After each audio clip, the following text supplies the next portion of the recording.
The notification ping was so soft, I almost ignored it. It was Saturday morning in Seattle, rain tapping against my apartment windows like it always did. I was halfway through making coffee when my tablet lit up with a single new email. Subject, reading of the will attendance required. For a moment, I thought it was spam. Then I saw the sender, Daniel Keaton-esque. My grandfather's attorney. I froze, hands hovering over the coffee press. Grandfather Hale had passed away 3 weeks ago. I hadn't gone to the funeral. I told myself it was because of deadlines, client meetings, the 1,000 excuses that come easy when the truth is harder. I couldn't stand to see my family pretending I belonged there. I opened the email. MS, Rowan Hale. The reading of the late Mr. Theodore Hale's will is scheduled for Thursday, 10:00 a.m. at Keaton and Partners Law Office, New York. Your presence is strongly advised as you are named in the will. Regards, Daniel Keaton, attorney at law, named in the will. I almost laughed. If you asked anyone in my family, the Hale legacy had always belonged to my younger brother, Henry. He was the golden boy, captain of the rowing team, Wharton graduate, the one my father called the future of Hale and Sons. Me. I was the quiet one who moved across the country to design buildings instead of inheriting them, the one who'd been told over family dinners and in barely veiled comments, architecture's a nice hobby, but it's not the family business. I scrolled to the bottom of the email. There was an attachment, a short note in my grandfather's handwriting, scanned into a PDF. Rowan, if you are reading this, it means I've made a decision they won't see coming, and I trust you'll know what to do with it. My coffee had gone cold, because for the first time in years, I felt it, the unmistakable hum of leverage. There's a reason I didn't go back for the funeral. It wasn't just about grief. It was about the years leading up to it, the ones they all like to pretend didn't happen. I was 8 when I learned that in my family, effort didn't matter unless it came from the right person. That year, I won a statewide design competition for a model of a sustainable community. My project was displayed at the state capitol for 2 months. My teacher called home, gushing about how Rowan has a gift. We celebrated, all right, but not for me. That same week, Henry scored the winning goal at his prep school soccer game. My parents threw a party in the backyard. My blue ribbon sat on the kitchen counter, still in its envelope. By the time I was in high school, the pattern was set. Every scholarship I won, every award I earned, they were acknowledged with a polite nod. Meanwhile, when Henry got into Wharton, my father commissioned a portrait of him for the main hallway of the estate. At 17, I confronted my father. I asked him why it was so hard for him to say he was proud of me. He didn't even look up from his paper. You're not competing with your brother, Rowan. He's the one who will carry the Hale name forward. You should be focusing on something realistic. Realistic. That was his favorite word when it came to me. It was the word he used when he refused to co-sign my first apartment lease, even though he'd just bought Henry a loft in Manhattan. It was the word he used when I applied to intern at Hale and Sons, and my application somehow got lost. By 25, I was done waiting for a seat at the table. I moved to Seattle, started my own architecture firm with 2 friends from grad school, and built a life where no one could take credit for my work. I cut my visits down to once every 2 years, then once every 5. Eventually, not at all. They didn't notice, at least not until now. And that email from my grandfather's attorney, it told me one thing: someone had noticed after all. The morning after I got the email, I sat at my drafting table, the rain streaking the windows like moving shadows. I read the message 3 more times. Thursday, 10:00 a.m. New York City. I could already picture it, the long mahogany table in Keaton and Partners' conference room. My parents sitting straight-backed, Henry grinning like a man who already knows he's won. The rest of the family nodding along as the attorney read out his birthright. They'd expect me to show up, of course. Not because they wanted me there, but because they wanted to see me lose. I wasn't going. Instead, I picked up my phone and called the number at the bottom of the email. "Mr. Keaton," I said when the line connected. "If I'm named in my grandfather's will, can my interests be represented without me being physically present?" There was a pause, the sound of pages shuffling. "Yes, Ms. Hale. In fact," his voice dropped slightly, "your grandfather left specific instructions for how this was to be handled should you decline to attend." That made me sit up straighter. "Instructions?" "Yes, and a letter, one you may want to read before making a decision." By the time I hung up, the letter was already in my inbox. It was short, written in my grandfather's shaky but unmistakable hand. "Rowan, you were never meant to stand in Henry's shadow. I've seen what they refuse to see. The company and the family need someone who can build, not just inherit. I've made sure they will hear my reasons in full. You don't have to be in the room to be heard." I leaned back in my chair, a slow heat blooming in my chest. For years, I'd imagined the satisfaction of walking into a family gathering and proving them wrong.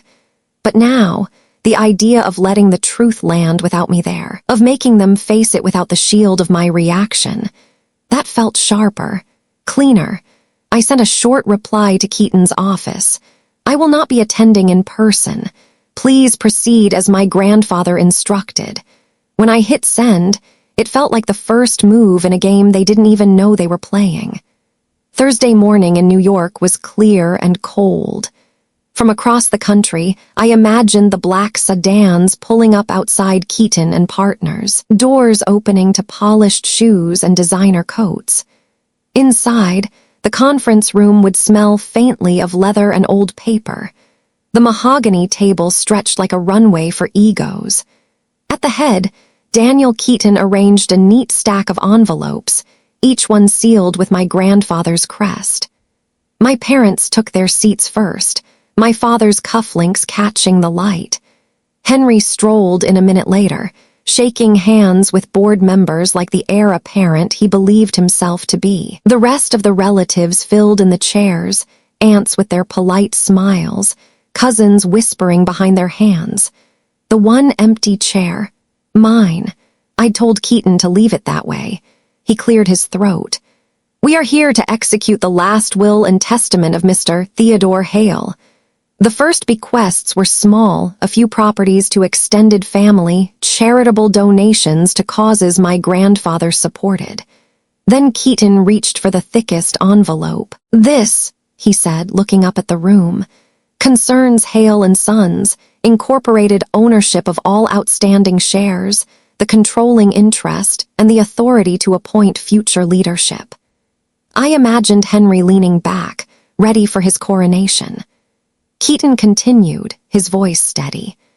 "I, Theodore Hale, do hereby bequeath 100% of my shares in Hale and Sons to my granddaughter, Rowan Elizabeth Hale, in recognition of her integrity, her vision, and her ability to build from the ground up without squandering what has been entrusted to her."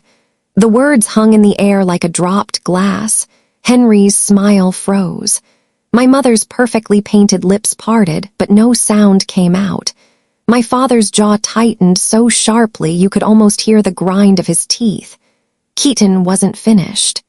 "I have also included a letter to be read aloud, per Mr. Hale's instruction."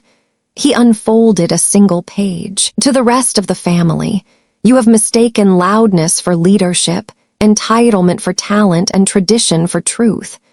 Rowan has built something with her own hands without my help or yours. That is the kind of strength this company and this family will need to survive the next 50 years. I trust her completely. If you doubt my choice, look to your own records before you question hers." The silence was total.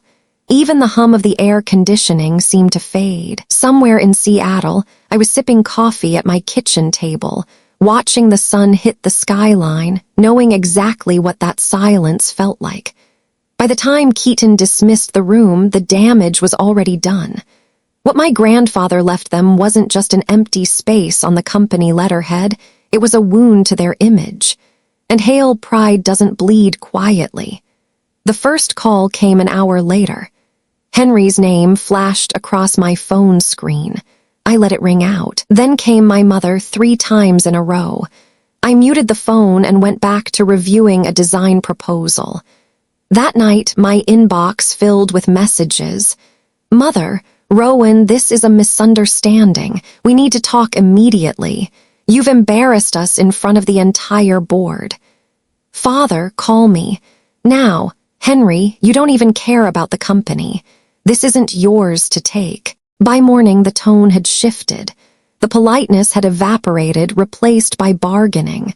"We'll buy your shares at a generous price. You can walk away clean. Think about the family name, Rowan.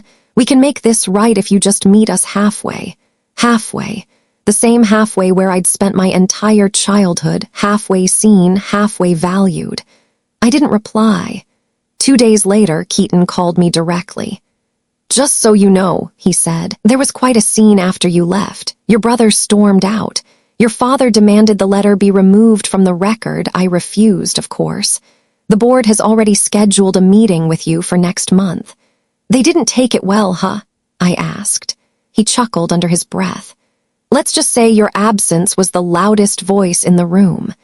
That night, I sat on my balcony, the Seattle skyline glittering in the dark. For years, they'd treated me like I was invisible, and now, they couldn't stop chasing my shadow. The board meeting was scheduled for a crisp Monday morning in April.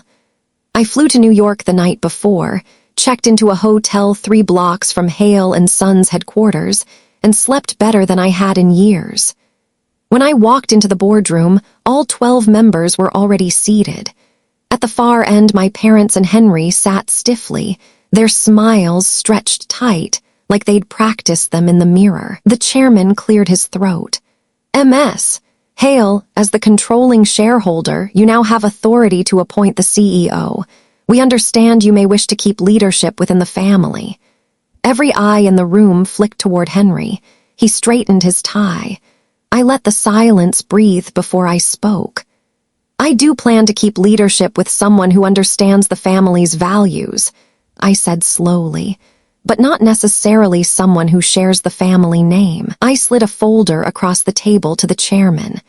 Inside was the resume of Amira Patel, a former classmate of mine, an award-winning CEO who had turned a mid-tier construction firm into one of the most profitable sustainable design companies in the country. Gasps rippled through the room. My mother's knuckles went white against the table. Henry's jaw actually dropped. "She's not even," my father started, but I cut him off. "She is," I said firmly, "the most qualified person for this job. And my grandfather's letter gave me one instruction above all: build, don't squander." The vote was swift. 8-4, Amira was appointed CEO. With my shares, my vote outweighed the opposition. By the time the meeting adjourned, my family had lost not just the company's control, but the illusion that they could win it back. Without the CEO seat, they were figureheads, all title, no power. As I left the building, Henry caught up to me in the lobby. "You think you've won," he hissed. I didn't stop walking. "No, Henry," I said over my shoulder. "I've just made sure you can't lose what you never earned." 3 days after the board meeting, I was back in Seattle. The city was in full spring bloom, cherry blossoms lining the streets, petals spinning in the wind like slow confetti. I was on my balcony, sketching the rough outline of a new project when my phone buzzed. The caller ID made me pause. Aunt Claire. I hadn't spoken to her in over a year. She was my father's younger sister, the quiet one at family gatherings, the one who never joined in the chorus of backhanded compliments. I answered. "Rowan." Her voice was warm, but I could hear the weight in it.